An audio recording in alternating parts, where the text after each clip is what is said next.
Well, it says here that there are 11 things that are influenced by where you turn into a corner. 11 things. Guess what? Both of our problems are on that list. Really? Yeah. But what is the solution? What can you do to bypass these problems? The answer is too simple. Find and use a good turn-in point. Finding a turn-in marker and using it will give you consistency. It helps you avoid problems like inconsistent lines and throttle errors. How can you find a good line? Once you establish a reference point, the trial and error method will tell you what works and what doesn't. That tar snake on the pavement is a good reference point. He tries a later turn-in, but that chops up his brake release. A little earlier runs him too wide and the throttle goes off and on.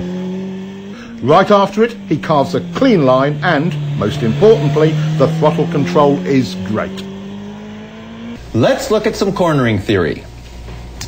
What kind of line would allow you to get back on the gas most easily for good throttle control throughout the corner? One that starts here? No. Good. One that starts here? No. All right. How about this one? Starts here? Yes. Good. There are actually 11 ways your turn entry position or your turn-in point affects how you corner. First, let's look at your overall corner speed. He's taking an early turn-in, resulting in an inside line. It's plenty fast coming in, but slower mid-turn and exit. Turning in later, trying to straighten out the turn, allowed him to get back on the gas earlier. Your entry point has a huge effect on overall corner speed. While the low inside entry had a high approach speed, it was slower mid-corner and exit.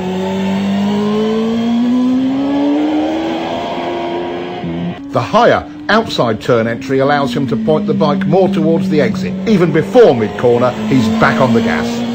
Now let's look at how entry point affects braking. Your beginning and ending brake points are both modified by where you start your turn. On the low inside line, you're leaned over longer and brake pressure is critical because it's easy to lock up the front wheel.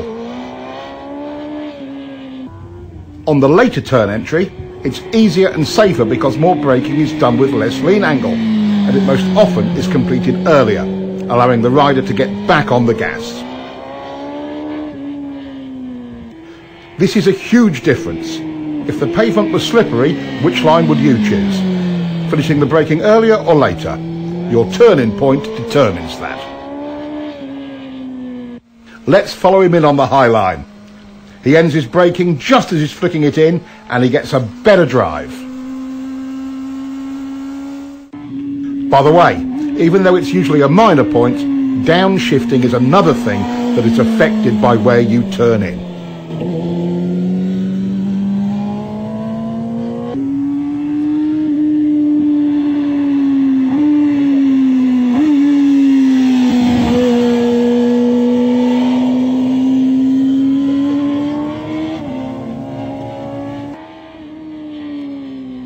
Of the key tools of turning, one is how quickly you can get the bike over. It's easy to see how the early and later entries compare in this regard. The low entry requires lazy steering. You can't flick the bike onto its line. The later turn-in allows for a decisive steering commitment to the turn. Mid-corner and exit stability and speed start when the gas comes on. Watch both lines to see where the gas comes back on.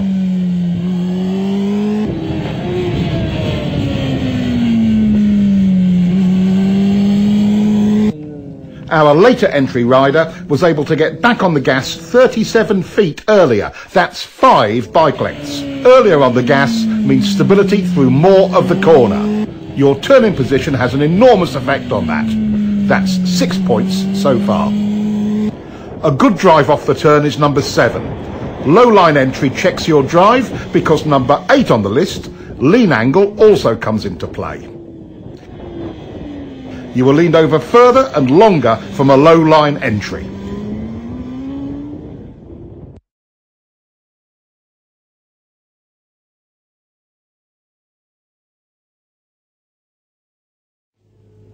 Seeing a line that is taking you too wide does not inspire confidence. Seeing one that points you further up the road does. Number 10 is how much road you have at the widest point of your exit. On the street, the same principle applies. Staying in your lane through the middle and exit of the turn is all easier with a later entry point.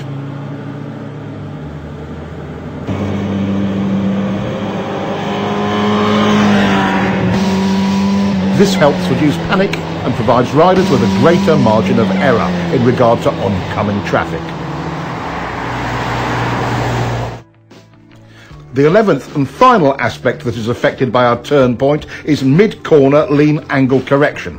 While they may seem like a fact of life, they're a common rider error that results from this same tech point, early turn entry.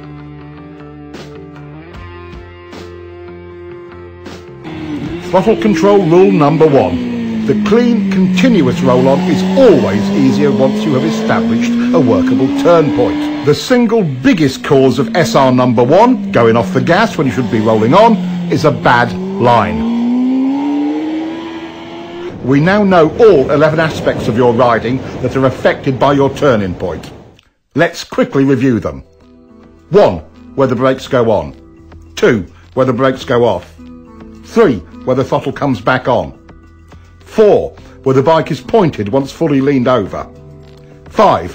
Where will you finish the turn? How wide will you run at the exit? 6. Where will you downshift? 7. How much lean angle will you use? 8. How many, if any, steering corrections will you make? 9. How quickly or slowly will you have to steer the bike? 10. How much speed you can approach the turn with? 11. How quickly or slowly the throttle may be applied. Good. Those are the 11 things affected by your turning point. Now, let's look at how quickly you turn the bike and how that affects your cornering.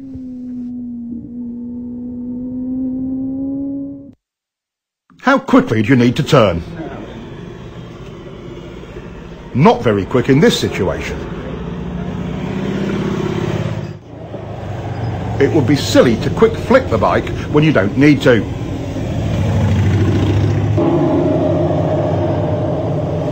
Here's the perfect flick rate. Being able to get a quick, clean flick has many advantages.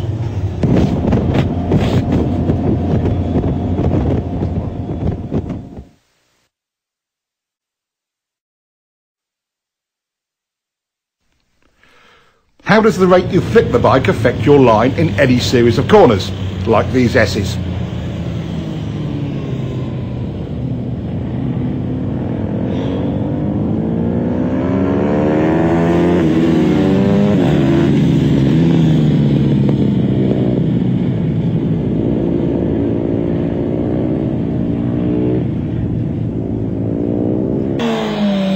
This rider's turn rate was too slow to get him on line to set up for the next corner. This rider makes the same approach, starts his turn at the same place and is running the same speed and with a quicker flick. His setup for the next turn is a perfect line and it will work exactly the same way for you.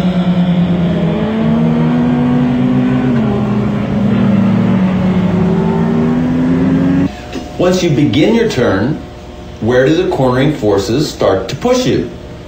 Outside or wide in the turn. Exactly. If this is your intended line, and you're lazy bringing the bike over, where will you go? Outside or wide in the turn. So, if you flick the bike a little quicker, would it get on that line? Yes! Class, you are brilliant today. Since we don't like to run wide in turns, and for a very good reason in situations like this one, we must continue to lean the bike further and further to make the corner. Lazy steering forces you to lean the bike more than is necessary, and you'll be leaned over longer. Let's compare.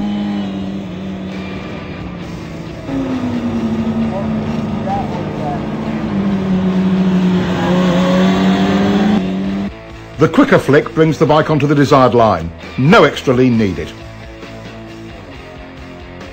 Look how much space he has on the outside of the turn. That would come in handy on the street, in an emergency, or on the track for speed.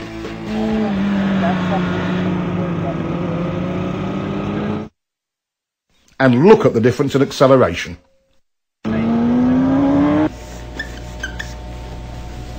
What are the immediate benefits of getting the bike turned quicker? More control. Yes, that's true. But why do we have more control and confidence? Earlier in the gas, better throttle control. And better traction. It's not leaned over as long. More choices on your lines. You get on your line earlier. Less lean angle. I think you've got it.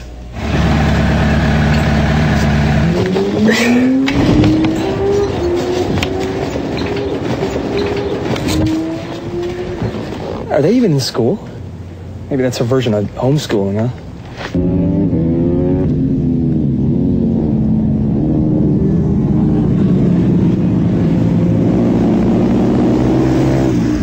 I wish my mom had taken me to the track when I was 10.